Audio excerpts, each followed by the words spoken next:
Rodolfo Franco presenta Diálogo Franco. Porque la noticia hay que analizarla, encontrando las diferentes versiones en un diálogo franco, con el periodista y analista político Rodolfo Franco. Y si lo dice Rodolfo Franco, es porque es cierto. Amigos de Diálogo Franco, hoy tenemos un invitado de gala. Nos acompaña en la ciudad de Aguascalientes el coordinador de los senadores del Partido Acción Nacional, el senador Julen Rementería, a quien le doy la más cordial bienvenida. Senador, es un placer tenerlo en Aguascalientes. Al contrario, muchas gracias, un gusto el poder estar aquí, el saludar a todo el auditorio, saludarte y bueno, estar pues muy contento de estar en Aguascalientes en estos momentos de campaña, viendo que las cosas parece que se perfilan bien para el PAN, para nuestra candidata. Para la coalición también. Son 6 estados los que están en proceso de campaña, de elección para el 5 de junio. Las encuestas, senador Julen Rementería, las encuestas apuntan a que de 6, 2 sí los tiene ya el PAN casi en la bolsa. Bueno, Aguascalientes se la tiene en la bolsa. Durango está reñida, pero con tendencia a que lo ganen. Y también vamos a ganar Tamaulipas, ya verás. Tamaulipas también. Bueno, yo creo que Tamaulipas también se va a ganar. La verdad es que sí, efectivamente, a nivel nacional hay 6 estados, lo sabemos. Bueno, pues está Quintana Roo, Oaxaca, Hidalgo, Tamaulipas, Durango y Aguascalientes. Así es. Yo creo que Aguascalientes, no hay duda, es un triunfo para la alianza, para PRI, PAN y PRD. En el caso de Durango yo creo que va a suceder exactamente lo mismo. Y en el caso de Tamaulipas me parece que vamos también por ese mismo camino. No me cabe la menor duda. Yo voy a estar en los próximos días por allá y desde luego el día de la elección también voy a tener oportunidad de estar ahí el día de la elección el próximo 5. Y luego tenemos los casos de Hidalgo, de Quintana Roo y Oaxaca, donde está más complicado, pero yo creo que podemos acercarnos mucho y en alguno de ellos también dar alguna buena sorpresa. Pero en resumen, lo importante es que ha cambiado el panorama muchísimo. Cuando hace unas cuantas semanas o 2, 3 meses hablábamos de las campañas y las posibilidades, se entendía como algo realmente complicadísimo. Decían, oye, si acaso Aguascalientes y no hay manera nada más. Y hoy las condiciones han cambiado diametralmente. Y eso pues nos da gusto porque habla de varias cosas, de que la gente en los estados del país empieza a notar que el gobierno de Morena es un verdadero fracaso, es un desencanto y que no quieren más de ese gobierno en sus estados. Y entonces lo que están buscando es la posibilidad de decir, oye, ¿cuál es la alternativa? Pues la alternativa es estas alianzas de Va por México, o va por Tamaulipas, o va por Aguascalientes, o va por el estado que corresponda.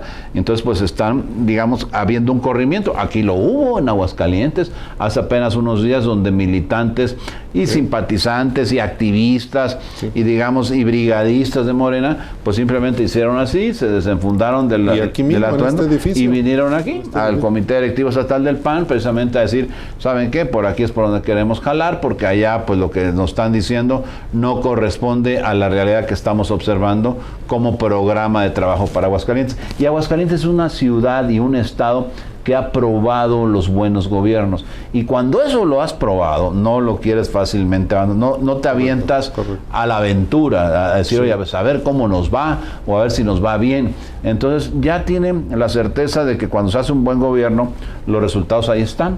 Ahí tenemos la obra pública, tenemos el trabajo, tenemos el Producto Interno Bruto creciendo. A diferencia de lo que pasa en el país, algo estarán haciendo bien en Aguascalientes, que aquí sí se crece y en otros estados pues no se crece, ¿no? Así. Entonces tiene que haber una diferencia. Por ejemplo, en mi estado, yo provengo de Veracruz, yo soy veracruzano. Sí. Y Veracruz, a pesar de todo el potencial que tiene, pues no sucede lo mismo que en Tamaulipas. ¿Por qué? Que en Aguascalientes. ¿Por qué? Porque al final de cuentas en Veracruz pues simplemente se está ocupando de otras cosas, tenemos un gobierno desastroso y aquí tenemos un gobierno en Aguascalientes que da resultados, que va adelante, que ha habido una continuidad y que permite pues a la gente de aquí vivir con mayor tranquilidad, y eso la gente lo reconoce, lo premia y lo premiará el 5 de junio, estoy seguro. Sí, sin duda, senador Julen Rementería. Cuando vienen personas de otros estados, perciben a un Aguascalientes ordenado, tranquilo, pacífico, trabajador, progresista. Formamos parte de este corredor del Bajío Querétaro, Guanajuato, Aguascalientes, que económicamente, si sumamos el Producto Interno Bruto de este corredor, pues enorme. Tiene una relevancia a nivel nacional, y son 3 gobiernos de un partido que es diferente al que está en el gobierno de la República, que es Morena, y aquí este corredor es panista, y somos exigentes, quiero decirle que la gente del Bajío somos exigentes, y reclamamos a nuestros gobiernos, independientemente de los colores, y eso nos hace ser reflexivos cuando se exige es por algo, porque se percibe lo que está sucediendo. Y creo que es un buen termómetro lo que usted señala, senador. Cuando nosotros sabemos exigir y percibimos que estamos bien, no queremos regresar, a diferencia de otros estados que sí han ido en retroceso. Su estado, lo digo con toda la palabra, así como dice el presidente, mi pecho no es bodega, tienen un patán por gobernador. Ha agredido a la prensa de la manera más terrible, los homicidios que se cometen, dice, pues nosotros no los generamos. Sí, el desdén por todo lo que está pasando. Sí, pero se replica en otros estados. Aguascalientes está prácticamente en la bolsa, podríamos decirlo. ¿Sí? ¿Lo percibe así? Sí, yo creo que lo percibo yo y lo percibe México así. Yo, en el Senado de la República, por ejemplo, cuando se habla de estos temas, incluso con la gente morena, dice, bueno, Aguascalientes ya no tenemos nada que hacer. ¿Lo reconocen? Ellos mismos lo reconocen, o sea, saben que no tienen nada que hacer. Sin embargo, bueno, están tratando de generar actividades aquí, pues de carácter ilícito, porque han venido desde el gobierno de la Ciudad de México, desde gobiernos como Michoacán, como Zacatecas, gobernados por Morena, han mandado personas pagadas por aquellos estados a tratar de hacer activismo político aquí, que es absolutamente irregular, es ilegal. Pero bueno, eso muestra también un poco la desesperación para tratar de contener, de que no se desfonden, como parece que va a suceder aquí. Yo creo que aquí nuestra candidata, el PAN y la alianza, con el PRI y con el PRD, vamos a ganar por una diferencia probablemente más allá de 20 puntos. Y eso es algo que puede decirse como un sello muy potente de cómo la gente tiene que ver Aguascalientes, cómo la percibe, cómo quiere que siga. Es esto que cuando la gente dice, oye, yo ya he probado que nos puede ir bien, que estamos trabajando bien, a ver, yo no quiero echar un brinco para atrás. La gente cambia cuando no le va bien, cuando ve que las cosas no están bien, oye, pues hay que buscar otra opción, otra oportunidad. Pero cuando la gente ve que tengo trabajo, hay relativa paz, hay tranquilidad, se están generando obra pública en mi entorno, en mi ciudad, en mi estado, dice, yo no tengo necesidad de andar cambiando, de andar probando otras cosas, yo quiero que haya continuidad para que alcancemos los niveles de bienestar pues que la gente merece, que la gente quisiera tener, ¿no? Que es lo menos que podemos, a lo menos que podemos aspirar. Senador Julen Rementería, si me lo permite preguntarle, ya me comentó Tere Jiménez, la alianza, desde la perspectiva que hay en Ciudad de México, Aguascalientes estaría ganándose, pero hay otros temas, y dígame si puede y quiere platicarlos.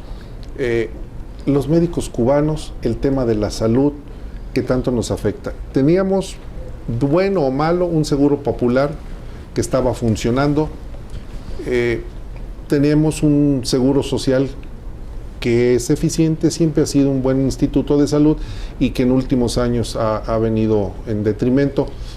Pero ahora el gobierno de López Obrador pretende traer médicos cubanos, ya lo hicieron en la pandemia, tal vez no dijimos nada a nadie porque estábamos en la casita todos resguardados con temor a contagiarnos, pero ahora el anuncio de los médicos cubanos ha generado una ola de manifestaciones en contra, y no solamente en México, en el mundo. En el mundo. ¿Por qué? Porque estos médicos cubanos, dicen, han sido catalogados como esclavos, una esclavitud moderna, esclavos de ese régimen totalitario, dictatorial, que es el de Cuba. Es que este tema de los médicos cubanos, como se les denomina, que los hubo en la pandemia, yo tuve la oportunidad de darle seguimiento a ese tema desde una posición estrictamente particular. Interpusimos solicitudes de información a distintas dependencias, al Seguro Social, al ISSSTE, a la Secretaría de Gobernación, para que nos dijeran su calidad migratoria, al propio Instituto Nacional de Migración, para ver por cuánto tiempo. Solicitamos también a la Marina, al Ejército, a los hospitales directamente. En ninguno nos supieron decir nada. Al final acabó a la propia autoridad de salud de la Ciudad de México, también le preguntamos, y terminaron por declarar la información resguardada, digamos que clasificada, y entonces ya nos la negaron. ¿De lo que estamos hablando? Estamos hablando de un sistema de financiación, de un régimen dictatorial como es el de Cuba, en donde a través de esta figura lo que hacen es obtener dinero de otros países. Este es el caso de México. Porque Cuba ni siquiera financia. pudieron demostrar que eran médicos, ¿eh? O sea, nosotros solicitamos, a ver, díganos las constancias de estudios de estas personas, porque son profesionales de la salud, lo tienen que acreditar. Por supuesto. No puede una persona que dice que es médico, porque dice que es médico, pues venir y atender a un paciente. Estamos jugando con la vida de un ciudadano, una persona, un ser humano. No estamos hablando de que, bueno, venga pues a cualquiera a hacer otra actividad. No estamos hablando de una persona que tiene que atender la salud de una persona. La vida. Entonces, y eso tiene, en la Constitución está establecido que tienen que acreditar los estudios y digamos, la posibilidad de ser autorizados para que trabajen o no con esa condición en nuestro país. Pues estos señores no lo hicieron, no lo acreditaron. Por eso yo he sostenido, y tuvimos un debate ríspido apenas hace un par de semanas en el Senado de la República, donde yo le dije, a ver, no nos engañen, no son médicos, son en todo caso activistas que los disfrazan de médicos para obtener un recurso a nuestro país y enviarlo a la dictadura, para financiar un régimen dictatorial como es el de Cuba. A ver, ya lo hicieron en Venezuela, lo hicieron en otros países del continente americano, sobre todo en la parte de Centro y Suramérica, en donde ya funcionaron así. Está registrado, está documentado, ya hay, a partir de este escándalo que se hizo, porque el mismísimo presidente fue a Cuba y dijo, no voy a contratar médicos para ayudar porque no hay suficientes médicos en México. Por Dios. No, ¿De qué estamos hablando? O sea, como si en México no hubiera 500 médicos sin trabajo, que los hay, muchos más que esos, para que puedan ir a trabajar en donde tienen que trabajar. De lo que estamos hablando es simplemente de engañar una vez más a la gente a través de un financiamiento que quieren otorgar a la isla, a Cuba, al régimen de aquel lugar. Por cierto, mis respetos para todos los cubanos, ¿eh? No es un tema de los cubanos, es un tema del régimen de ese país. No es de los ciudadanos de Cuba. Una pregunta, senador Julen Rementería. ¿El presidente puede tomar este tipo de decisiones sin que exista alguna autoridad adicional que diga, no señor, no los puede contratar? ¿Puede disponer del recurso a discreción?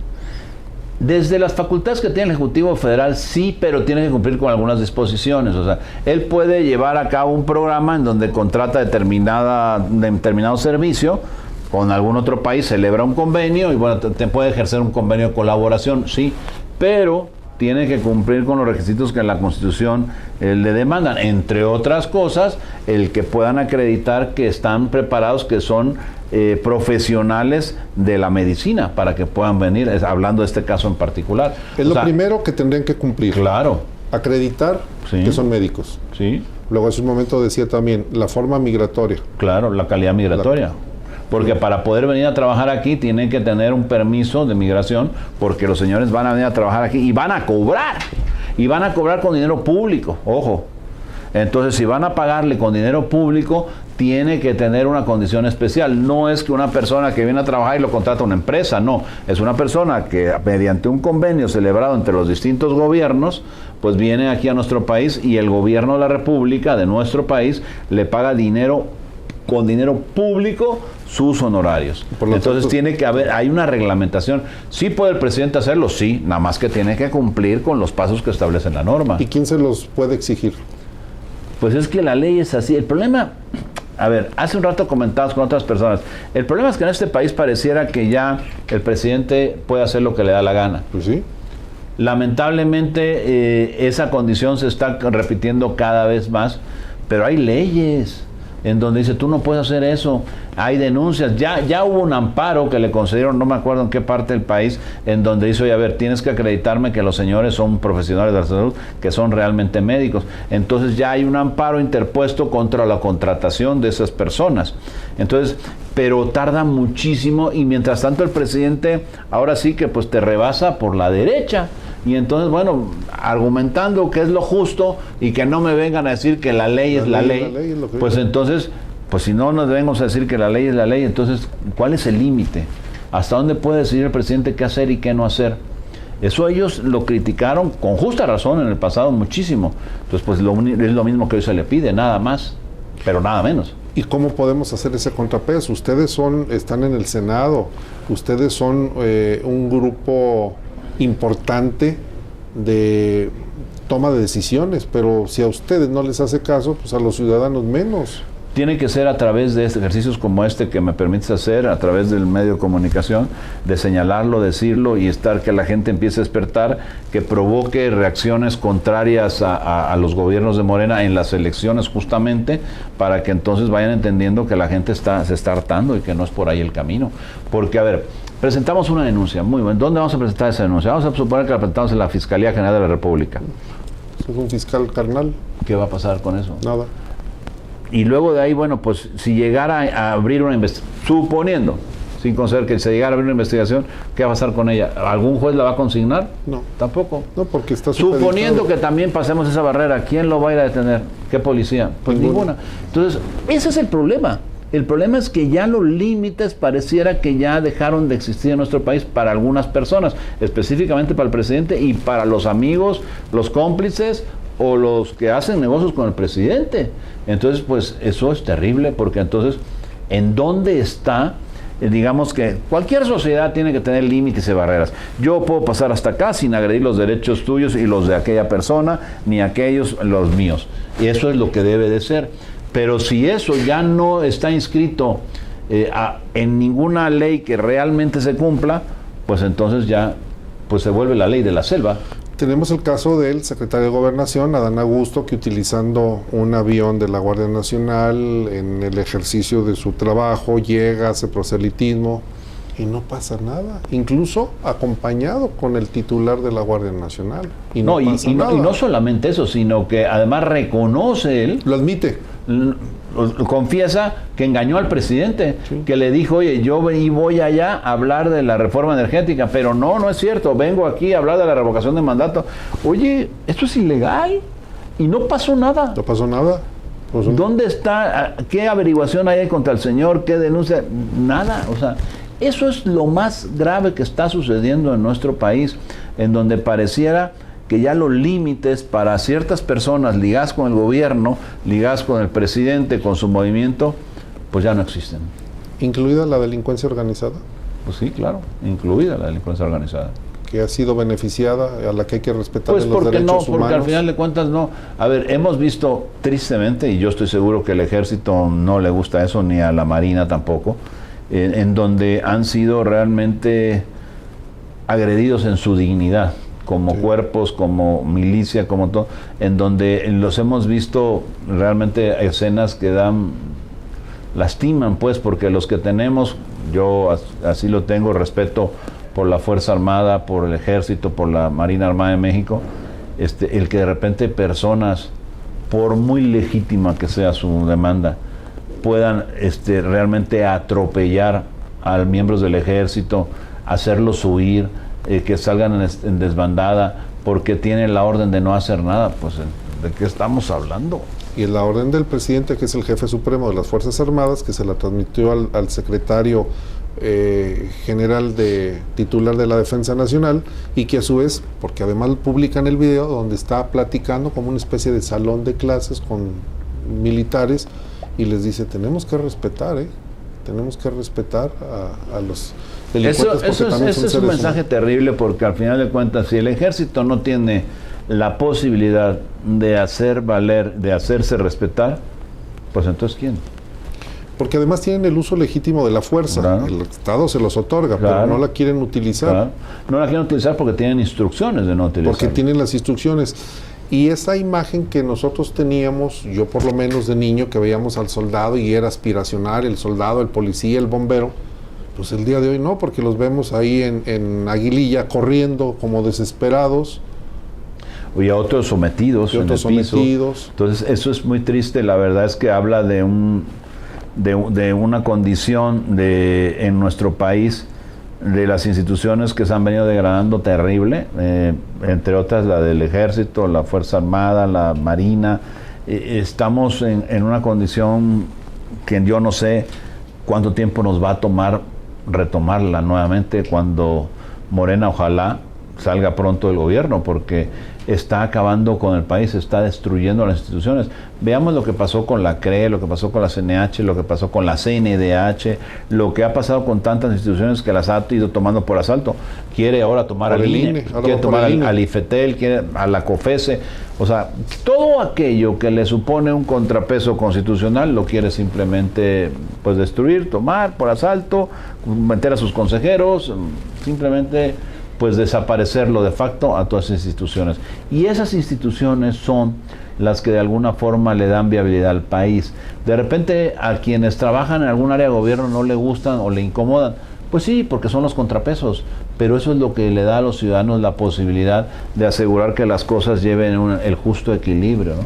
Yo comentaba el otro día con unos amigos, decía, es que México, ¿qué hay que hacer en México? A ver, lo que hay que hacer en México es fortalecer las instituciones, porque no hay fórmulas mágicas. Lo que hay que hacer es que haya verdaderamente organismos que sean instituciones sólidas, que hagan valer, que enfrenten al Estado y le pongan altos al Estado, para que entonces vayamos constituyendo pues una estructura de gobierno fuerte, sólida, que respete y que, bueno, pues en ese respeto pues vayamos ganando todos. Que se conviertan en los diques claro, de contención. De contención. Claro.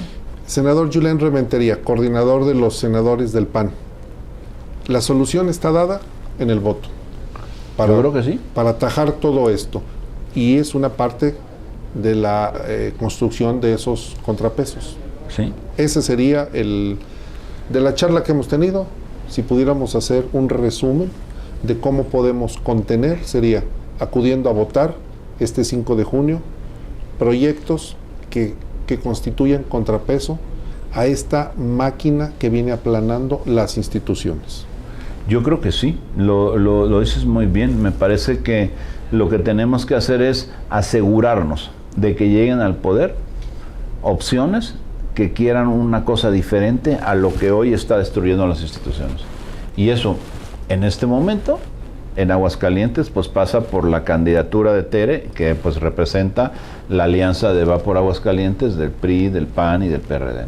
Para la reflexión de quienes nos están escuchando, nos están viendo, el voto es libre, dice en secreto, el que quiere lo dice y el que no también.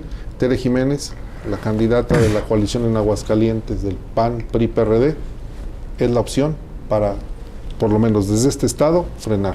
Yo creo que sí. Yo estoy convencido que así es. Estoy convencido que es una opción válida, es una opción que genera certeza, que genera confianza de que sigue para Aguascalientes. Que lo que siga para Aguascalientes pueda ser algo que provoque una respiración de tranquilidad a la ciudad y al estado, ¿no? Que sea una ínsula, tal vez en la República Mexicana, donde ya no entren esos malos gobiernos. Senador Julen Rementería, quiero agradecerle que nos haya permitido poder platicar con usted, robarle unos minutos de su agenda, de su tiempo, y hacerle la invitación para seguir platicando. Hay muchos temas de carácter con mucho gusto, muy escabrosos que me gustaría seguir platicando con usted. Claro que sí, con mucho gusto, encantado de poderlo hacer. Bueno, por la en presencia, la vía telefónica, por el medio que sea. Ya hemos platicado por la vía telefónica, ahora lo hacemos de manera presencial. Muchas gracias. Al contrario. Senador. Es el senador Julen Rementería, él es el coordinador de los senadores en el Senado por el Partido Acción Nacional. Lo dije bien, ¿verdad? Sí. Coordinador de los senadores del Partido Acción Nacional. Y a usted que nos está escuchando y que nos está viendo, le hago la atenta invitación para que nos vea en el próximo programa, que será un programa más. Hoy es un programa menos. Así fue como analizamos las diferentes versiones que dieron origen a la noticia en un diálogo franco. Lo invitamos a seguir en sintonía de Diálogo Franco con el periodista y analista político Rodolfo Franco. Y si lo dice Rodolfo Franco, es porque es cierto.